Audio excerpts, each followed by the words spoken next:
All right, Capricorn, welcome to your weekly horoscope for January 19th to the 25th. My name is Athen. If you're new to Sidereal Astrology, please check the link down below. All right, Capricorn, so the emphasis this month is on, or this week rather, is on your first house. It's about you. A lot of you are having your birthdays right now. We have the new moon taking place in Capricorn. You got Mercury and Venus both in there as well. And so we're also going to have that Mercury going retrograde in your first house also, which I'll talk about.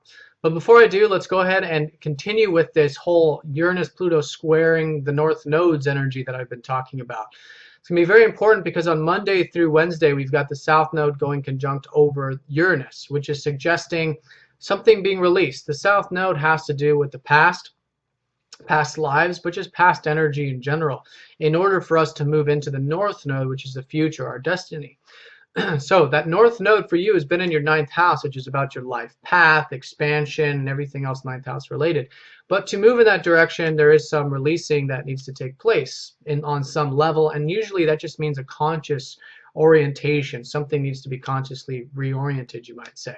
So with Uranus going over the South Node, this is essentially about your freedom here.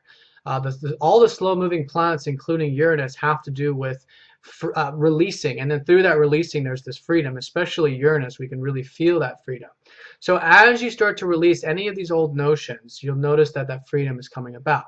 Now, those old notions probably have something to do with your third house, old thinking patterns, how you're communicating, how you're thinking, how you're teaching, how you're learning, these types of things, some blockages or something relating to that third house. It's the house of your immediate environment and communication. So whatever that is for you in particular, when Monday through Wednesday, use that time to kind of just let it go. There's just some old things there that are no longer serving you.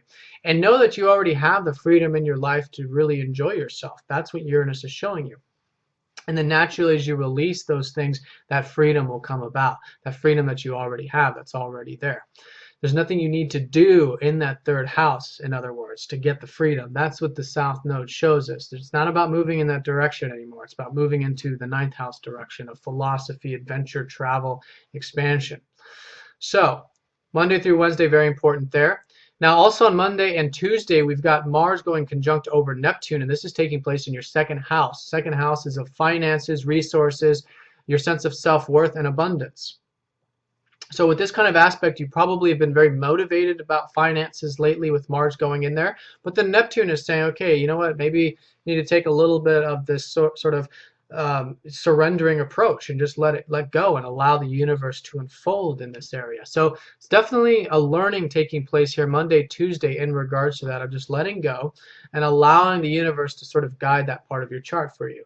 And Mars wants things right away, so it's perhaps just easing off the gas pedal a little bit, but still put energy into it as long as it's done with presence and compassion, of course, too, which is compassion for yourself in terms of your sense of self-worth.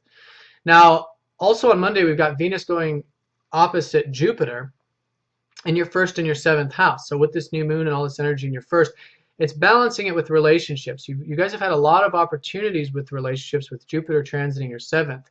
So it's about not getting too extreme to one or the other, because this aspect has to do with indulgence, and that can be either overindulgence if we're not balanced, or grounded indulgence if we are balanced. So balancing these two elements, which is essentially self and other, not getting too extreme on either one of those. For example, not getting too extreme with all what you're doing right now at the moment, and not getting too extreme with maybe relationships, and then ignoring your own personal goals and achievements and ambitions. So finding a nice balance there, enjoying both of them, and that can be a very good day, Monday and Tuesday, to really enjoy your relationships and also enjoy what you're doing in terms of your new goals or new beginnings.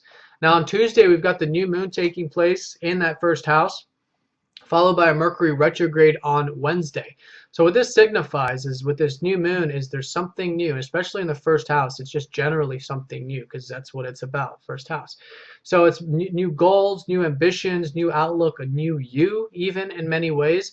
And so what you're going to be cultivating now for the next month and even into the next 6 months when we have the full moon, energy in this part of your chart, you're going to be growing a lot of these ambitions and goals and things that you're working on right now. Now, we don't want to just jump into action. That's the end, that we want to flow with the energy. So this whole new beginning right now around the new moon is about just reflecting on it. Up until about Thursday, Friday, once the moon starts to fill up and the week starts to move closer to the weekend. So this here is about reflection. Reflect on what's important to you. Reflect on your goals, your ambitions, and then naturally you'll gain much more insight about what you want, so that once the moon energy starts to fill up, you'll be much more clear in terms of what those goals are. Now, because it is a Mercury retrograde, this whole process is going to be about learning. You want to treat it as a learning experience. Now, Mercury retrograde is often talked about in terms of what not to do.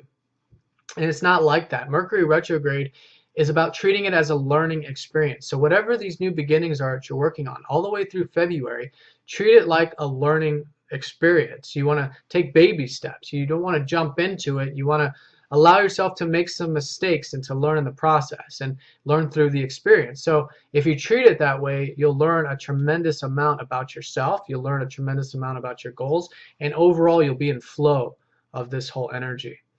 Now, like I said, Thursday, Friday, things open up. On Thursday, we've got Venus going into Aquarius, which is your second house. This is perhaps where, by letting go and stuff, where some more of the abundance can start to come in. This is going to be all the way in through February with Venus in the second house. It's about enjoying your abundance in life. That can mean new abundance, but it's about just being grateful for what's around you.